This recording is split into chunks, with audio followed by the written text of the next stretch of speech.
द्वारकाधीश भगवान की जय,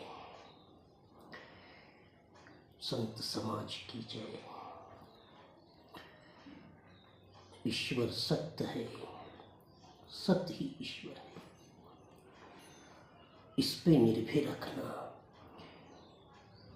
कि संसार में आए हो तो अच्छे कर्म करना। यदि आप किसी को यदि आप बुरा कहते हो या बुरा सुनते हो तो वो आपकी भूल है। और ये आज कथा कहती है कि जो हमारी निंदा करे, हमारी चुगली करे, वो बेरी से भी ज़्यादा बेरी है। वो भाई नहीं, भाई होकर हमारी बुराई करे। एक शत्रु हमारी बड़ाई करे भरी सभा में, और एक भाई होकर भी बुराई करे। तो कथा कहती है कि संसार में आए हो तो अच्छे कर्म करते रहना। वेद व्यास जी, श्री सुखदेव महाराज जी यही समझाते हैं, राजन ये सब तेरा नहीं है, ये जीव किसी और का भी है। फर्क इतना है कि तूने अगर अच्छा किया है तो अब तक जो है वो अब तक चला है। अब आगे जो होगा वो अब उस पे निर्भर करता है। ये मन तो स्थिर हो जा। और यही माया की, मोह की, संसार की रचना है कि स्थिर नहीं होता है, स्पर्श हो जाता है, स्थिर नहीं होता है। आया है सो जाएगा राजा रंग फकीर, और ये सब कथा कहते हैं। और बहुत अनमोल शब्द कहा है कबीर साहब जी ने कि हमारे अंदर केवल एक अवगुण भरा है, सद्गुण नहीं भरा है। हमने कभी बात ही नहीं की, किसी की हमने भलाई नहीं की, हमने किसी की बड़ाई नहीं की। हम जहाँ गए बुराई की। और याद रखना, उम्र और नजर जहाँ घटी वहाँ समझ लेना बुद्धि भी हटी। ये क्या कहते हो कि मेरा है, मेरा नहीं। ये सब आवागमन का चक्कर है। ये कोई नहीं तेरा है, कोई नहीं कहेगा कि ये मेरा है। अगर आप यदि इंदौर के गांव भायरे भी रहोगे तभी ये कहोगे कि हम इंदौर में रहते हैं। ये जो शरीर लेके आया है वहाँ से एक दिन छोड़ के सबको जाना है, तो फिर क्यों कहते हो मेरा है। ये मत सोचना कि हमारी नी चले, कम से कम मन तो बिलमा रहे, सद्गुरु मन को समझाना, परम गुरु मन को समझाना। सुन लो, कोई हमारी बुराई करे या बुराई करे, हमको कोई लेना देना नहीं है। उमा कहे अनुभव अपना, सतहरि भजन जगत सुख सपना। और वही वेद व्यास जी श्री सुखदेव महाराज राजा परीक्षित को कहते हैं कि ये सब कोई नहीं है। अब तुम्हें मोक्ष को पाना है ना, तो बैठ और मोक्ष देख। मोक्ष क्या है, मोक्षदायिनी क्या है, ये सब कहते हैं कथा में। आवागमन का चक्कर है। ये प्रथम अध्याय में श्री सुखदेव महाराज जी राजा परीक्षित को समझाते हैं। वो आत्मदेव राम का ब्राह्मण और एक पत्नी के चक्कर में आ गया, और कि संत ने कहा कि 10 साल तक तेरी नसीब में संतान नहीं, अब नहीं है तो उसका मतलब उसका पीछा मत लगो। कि पुत्र की प्राप्ति हो जाएगी। संत ने कहा तू पद ले ले, पैसा ले ले, संसार की हर वस्तु ले ले, पर पुत्र की चक्कर में मत पड़े। पुत्र पुत्र। देखा, संत से राजा ने और आत्मदेव ने कहा कि मैं अपना प्राण त्याग दूंगा। देखा, ये मानने वाला नहीं है, ठीक है ले जा, पर दोबारा मत कहना कि गुरुजी अवगुण बहुत हुआ मुझसे। ये अवगुण का चक्कर चक्कर चक्कर में शायद ये निंदा है, ये सब कुछ भूल गया है। ये मत कहना कि किसी की स्टाइल है, किसी की कला है, किसी की नकल है। असल तो वही है जो किसी गुरु के चरण में आकर लिपट जाए, किसी के चरण में आके गिर जाए कि हे सदगुरु, मैंने बहुत अवगुण किया है, बहुत अवगुण किया है, मेरे अवगुण क्षमा कर दो। और याद रखना, यहाँ से वहाँ तक सुन लेना कि हम आए हैं किस लिए, अच्छे कर्म के लिए, धन के लिए नहीं आए। लेकिन लोग धन के लिए कहते हैं, अच्छे परिवार के लिए कहते हैं, अच्छा घर, अच्छा मकान, अच्छी दुकान।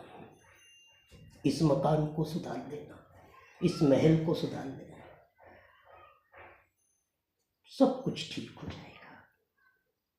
और वो ये कथा के चक्कर में वही आत्मदेव ब्राह्मण है। आत्मदेव ब्राह्मण ने संत से कहा, संत ने कहा ठीक है, तू नहीं मानने वाला, जा। तो अब देखो तो सही, संसार में जा विधि रखे राम तही विधि रही। मन जब तक आपका आग्रह नहीं होगा, एकता नहीं होगा, आप बाजार में भी जाओगे, रुपया भली 100 है, पर 100 अंदर से आप ये निकलेगा कि क्या क्या खरीद लूँ,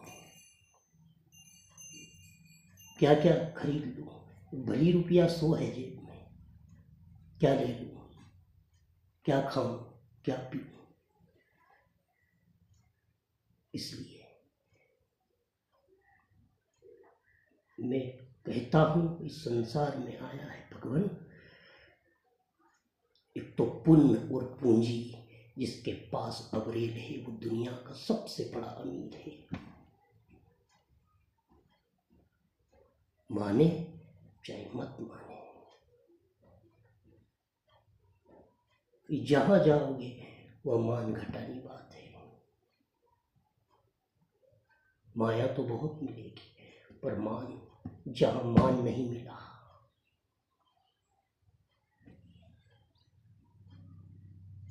इस ईमान के चक्कर में कई चली गए। और हम कहते हैं, हे भगवान, हमें अच्छी सद्बुद्धि प्राप्त करना, अच्छी विद्या देना। कौन अच्छी विद्या मांगे, कौन किसी से क्या मांगे? या मांगने का तो सवाल नहीं है, या लेने का सवाल है। यदि किसी से कोई मांगना चाहे, क्या मांगो? मेरे अवगुण हर लो। कोई भली वो पाप कर ले, ऐसा नहीं कि मैं बहुत पापी हूं। सदगुरु, मैं बहुत अवगुणी हूं, मेरे विचार, मेरे सुविचार सब नष्ट कर देना।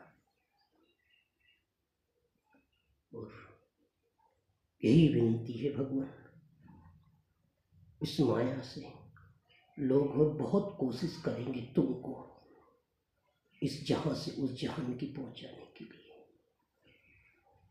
ये निवेदन है कि आप अच्छे रहो, स्वस्थ रहो, कथा सुनते रहो, और आपकी जो इच्छा है सब पूरी करेंगे। ये आपसे निवेदन है। क्या मांगू कछु फिर ना रहाई, देखत नेन चले जग जाए।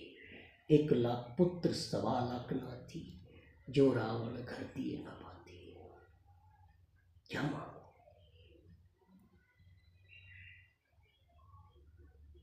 क्या है मेरे पास जो तुझको दूं मैं? मेरा कोई सहारा नहीं, मेरा कोई अपना नहीं, मेरा कोई कुछ नहीं।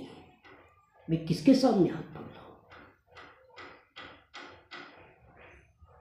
सोता बापू जगाइए जो करे नाम का जाप, ये तीनों सोते सले शेर शराबी समाप्त।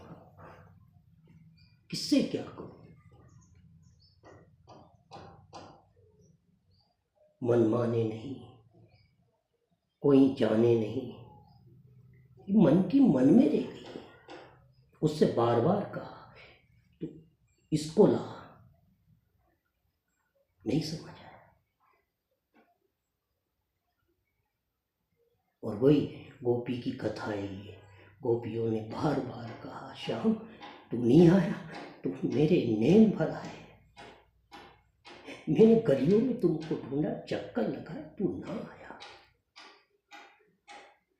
श्याम तन श्याम मन श्याम है हमारो धन, उठो आमू श्याम ही से काम है। श्याम जिए श्याम पिए, बहुत बहुत अटपटी कथा है ये। भागवत भागवत भागवत, भजन भजन भजन। बार बार तो ही क्या समझाऊं, क्या कहूं मैं। बहुत बहुत बहुत इस तन में, इस मन में कहने के चक्कर है, पर ज्ञानी भुगते ज्ञान से और मूढ़क भुगते रोए। क्या लेके आए थे और क्या लेके जाओगे?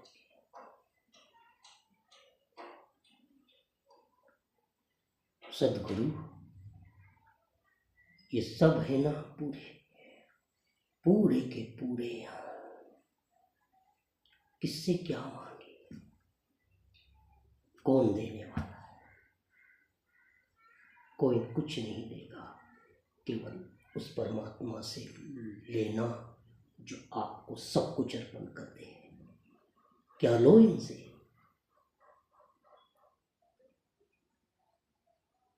इनके पास एक चाय की पत्ती नहीं मिले इनकी दुकान पे, तो पागल तुझको ज्ञान दे, खुद ही दूसरे की दुकान से लाए, तुमको क्या दे? वो बड़ी भारी दुकान पे जाओ और उससे कहो एक लिस्ट ले जाओ, ये सब कुछ बना के दे देगा। सतगुरु आते देखिया, मर गुरु बिने लागे सुनो दे, सकी में तो बिरंग भई। सुनो तो सही, देखो तो सही, और यहाँ कोई कुछ नहीं। किसी के सामने क्या कहें, किसको सुनाएं, किसको न सुने भाई, किनको सुनाऊं। तो ये गोविंद भजन कर ले रे प्राणी, बीत जाएगी उमरिया ओ मेरे भाई, बीत जाएगी उमरिया ओ मेरे भाई। अब गोविंद भजन कर ले रे प्राणी, बीत जाएगी उम्र भजन बिना मेरे भाई। तुम गोविंद के गुण गाओ रे मनवा, गोविंद के गुण गाओ। क्षमा प्रार्थना। भगवान आपके घर आंगन परिवार में आप यूं खिलते रहो, मुस्कुराते रहो, हंसते रहो।